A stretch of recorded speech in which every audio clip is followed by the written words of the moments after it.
It's Valentine's Day. Ugh.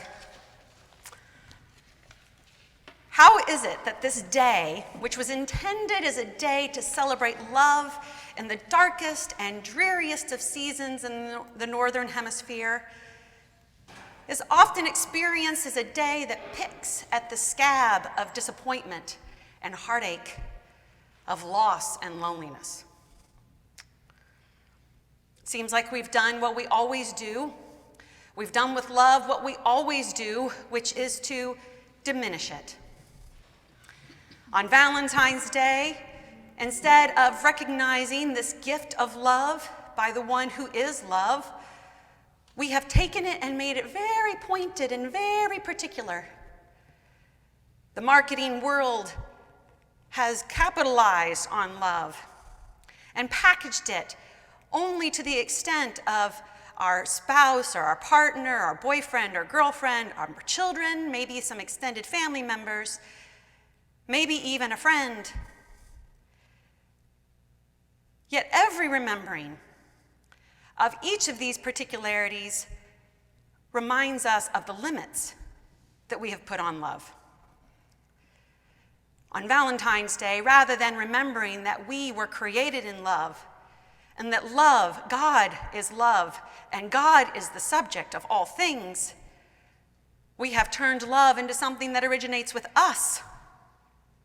No wonder we're so frustrated by its limits. In response to the realities of how love has been packaged and promoted in our world, we have developed other things that help us pull it back out into some expansiveness of what it originally is about. Remember that there is Galentine's Day. I think it might be the day before Valentine's Day. I'm not particularly sure. I know that it originated with the show Parks and Rec, and that people have had great fun in remembering their girlfriends. Friends remembering friends, girls doting on each other in the way that they like to be doted upon. This somehow pulls love back out into some type of expansiveness that we know love is. And then there's the emphasis of love of self. So perhaps you don't have somebody who's sending you a card this year. Perhaps there isn't someone who has remembered you particularly. And so we remember the love of self and say you should love yourself. And it is true. There's lots to love in you. And if you don't know how to love yourself, how can you love your neighbor? This is true too. God loved you. God loves you. All of you. God does not pick you apart in the way that you pick yourself apart. God knows it all and says, right, I love you. It's hard, though, to remember this. And I dare say, whenever we remember or think that love originates with us, we will always find it wanting. Always. This month of February, this particular year, brings to my attention my memory of significant loss. I know that I'm not alone. You might be surprised at the loss that I have endured because it isn't something or a relationship that many people talk about, even if they have one. And that's in the death of my spiritual director. I've mentioned to you before the significance of her in my life. We met together once a month for 9 years straight. She saw me through so many things. We met together, though, for 11 months in the last couple of years, kind of on a quarterly basis. In the fall of 2019, she fell ill, and her life became a series of in hospital, in rehab, home, back to rehab, home, back to the hospital, back to rehab, home. You know that cycle. And so last February in 2020, I happened to be down in Philadelphia, and I wanted to come by and see her. Her husband, with some reluctance, said, yes. She'll want to see you, he said. But I could hear the hesitation and the reservation in his voice.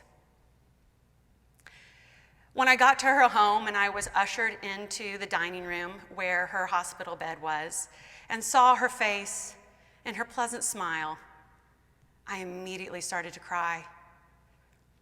There was not even a speed bump in my throat to stop it. It came up from the very core of my being and just gushed forward in my eyes. I couldn't even blink fast enough. There was no blinking here. It just sprung forth from my face and it caught me off guard. I mean, I know the significance of this woman in my life, but I thought that I could be present to her in a way that wasn't so wet. As I stood by her bed and blinked, and she greeted me and offered to share some of her dinner with me, I could tell that she was on significant medication. Her family was silently eating their meal in the same room.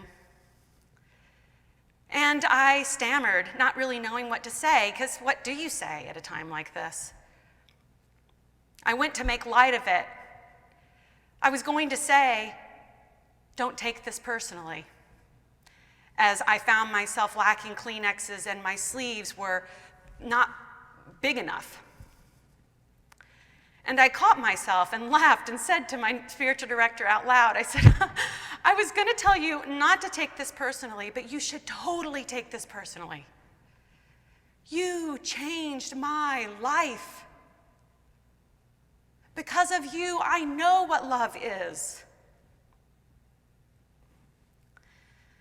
I stayed for a little while longer because 5 minutes seemed too short and I just didn't really want to leave, but there really wasn't anything to do. And so after 20 minutes or so, I left. And I got into my car and I bawled. The kind of crying that comes from your gut. It just came out of the whole top of me. I had planned that night to meet another friend. Since we had lived in that area for 5.5 years, I had planned to go to a friend's house and have dinner with her. And I called her and said through my mucus-filled mouth, "I can't come." And she sat there on the phone with me in silence as I cried. I journeyed back to my friend's house of whom I was staying with, and I thought, I gotta get dinner now. I went to Whole Foods. I know they have a hot bar. I needed comfort food. As I was getting ready to go into the store, I hadn't been crying for a while, but I'd been crying so hard, I thought, I look a mess. I know I look a mess. My face is probably all blotchy, and I really don't care. I went to that hot bar, and I got mac and cheese with butternut squash, because I really like butternut squash, and plus it makes it a little healthier. And I got a crab cake, and I got some other real warm food, and I think I got a couple cookies from the cookie bar. I was going to eat. I wanted taste that consoled me. I was so relieved when I got back to my friend's house and found the whole place empty as they were busy taking kids to various activities. I opened up my cardboard boxes and sat at the island in their kitchen and ate. And then I went to my room where I stayed the rest of the night, and I sobbed. She hadn't died yet, but I could tell it was coming. And I always knew what I'd do. I always wondered what I would do when the time finally came. Michael stayed on the phone with me as he was up here, just being present with me in my sorrow.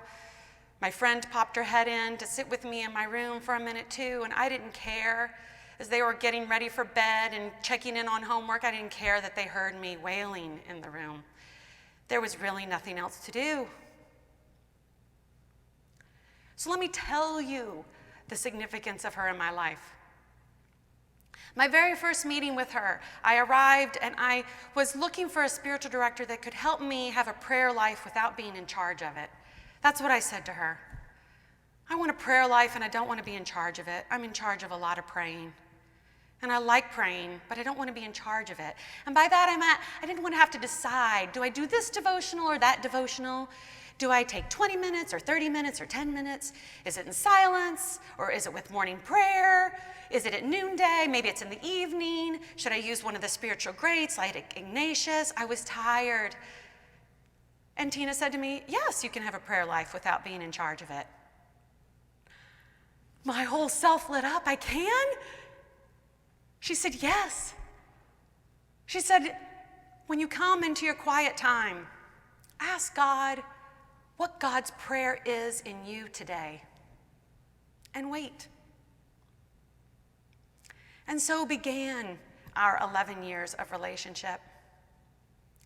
She helped me revisit the abundance of love over and over again, and it became amusing to me how often she would have to repeat certain things to me. I would say, oh my goodness, that's right, you've already told me that 3 times. I'm going to write it down again in my journal, because it seems like though I've written it down 3 times, I still needed a 4th. One of the things in the last few years I remember her particularly introducing me to was the question of, what is love asking for at this time? What would love have you do? This was the question she would offer me when I would bring to her my vision or my hope or my idea that had really incredible merit. In fact, it called out the best in people or circumstances. And I would bring to her my frustration that people didn't notice this. Don't they notice what God has to offer them?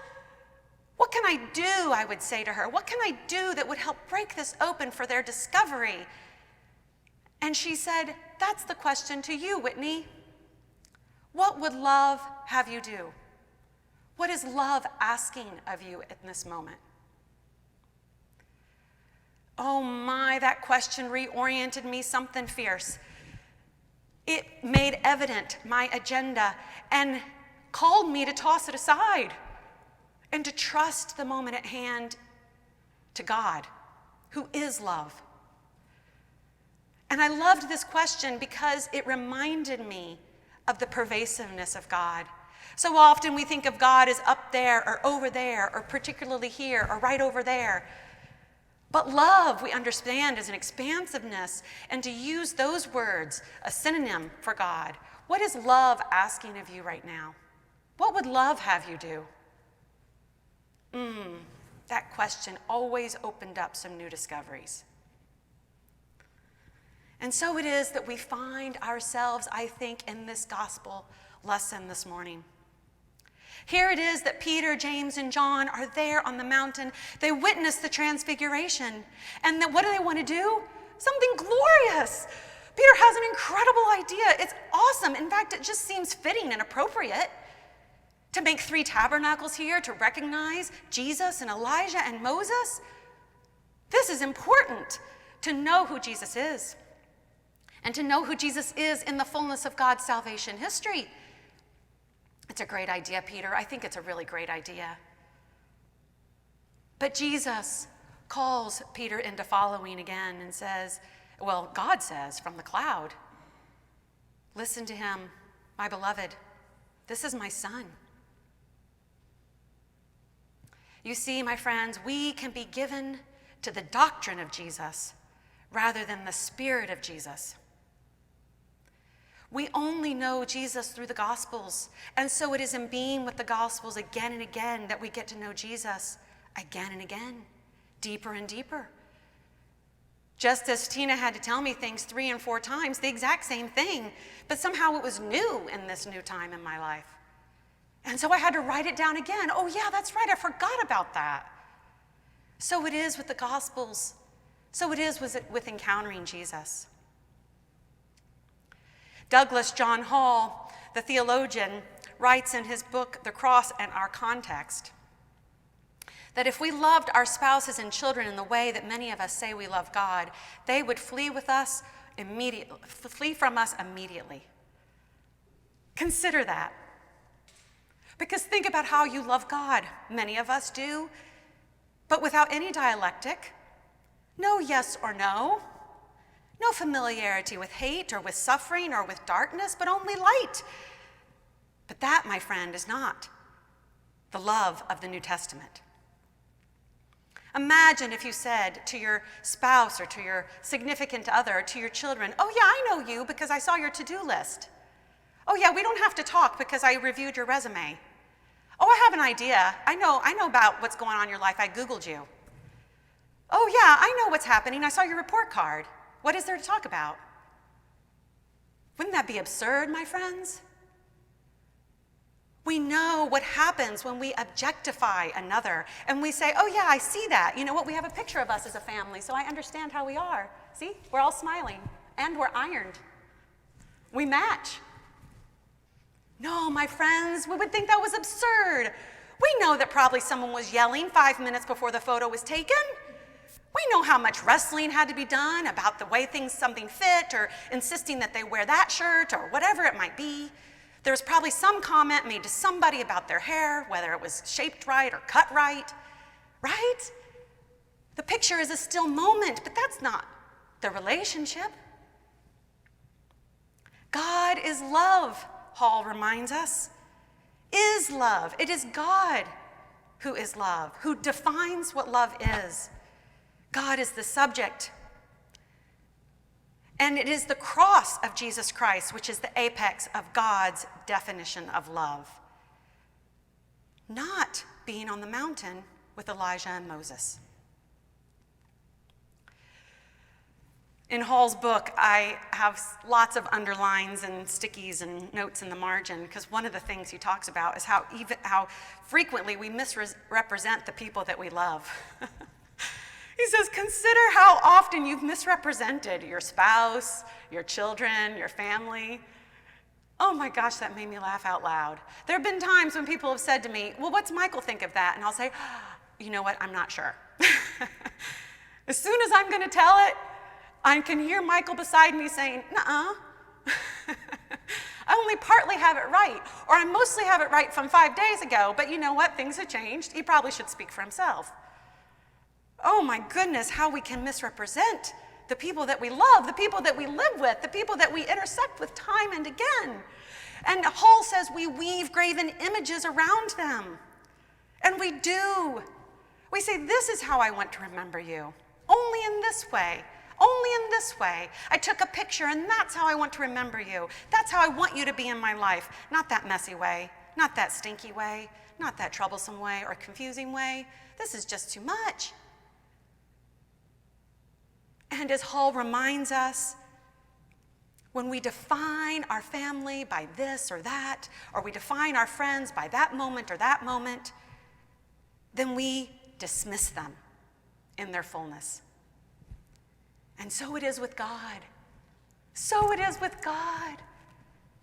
When we only want to think of God as that mountaintop experience or that warm glow within us, and not to think of God as the one who calls us to pray for our enemies, even when it doesn't feel good, even when it's really hard, even when we don't like it and we stomp our foot and we do it out of just sheer force, regretfully, resentfully.